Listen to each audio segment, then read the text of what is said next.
Hello guys, আমি তো বেরিয়ে পড়েছি। তো পায়ে চপ্পল আর গায়ে কম্বল দিয়ে তো আমি বেরিয়ে পড়েছি। চলো যাওয়া যাক। তো আজ আমি বেরিয়ে পড়েছি আমার বান্ধবী ললিতার বাড়িতে। আমি তো রাস্তায় বেরিয়ে পড়েছি, তোমরা দেখতেই পাচ্ছ।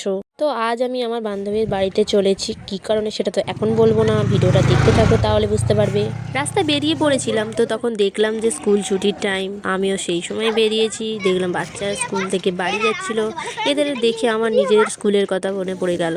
মা বাবার হাত ধরে কতটা নাচতে নাচতে আনন্দে গেছিলাম স্কুলে, আর কতটা স্মৃতি নিয়ে বেরিয়ে এসেছি, সেই স্মৃতিগুলো আজও একবার নাড়া দিয়ে উঠলো। এই বাচ্চাটাকে না আমার খুব ভালো লাগতো, কারণ ছিল যখন আমরা 11-এ উঠেছিলাম তখন দুটোই খুশি পেয়েছি, দু রকমের আনন্দ পেয়েছিলাম। একটা হলো আমাদের স্কুলে 75 বছর, আর আরেকটা ছিল সরস্বতী পুজোর দায়িত্ব।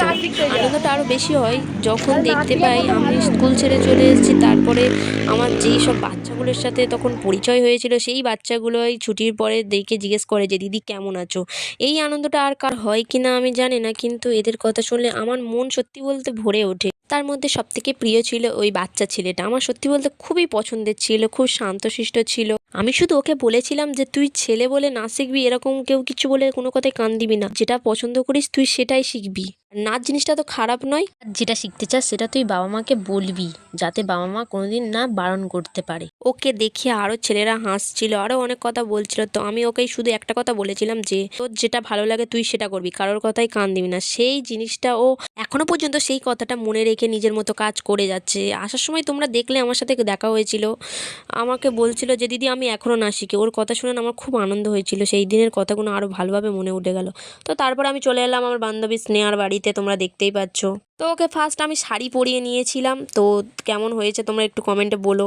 যে মেয়ে কোনোদিন সাজতে চায় না তাকে আজকে আমি ঘাট ধরে সাজিয়ে করে দিয়েছিলাম তার মেকআপটা, অ্যান্ড তারপর করেছিলাম হেয়ার স্টাইলটা। তো কেমন হয়েছে প্লিজ কমেন্টে বলতে ভুলো না তোমরা কিন্তু। তারপরে কি বলছে তোমরা শুনো। ভিডিওটা যদি ভালো লাগে একটা লাইক করে দিও, কমেন্ট করো, শেয়ার করে দিও, অ্যান্ড সাবস্ক্রাইব করে প্লিজ পাশে থেকো।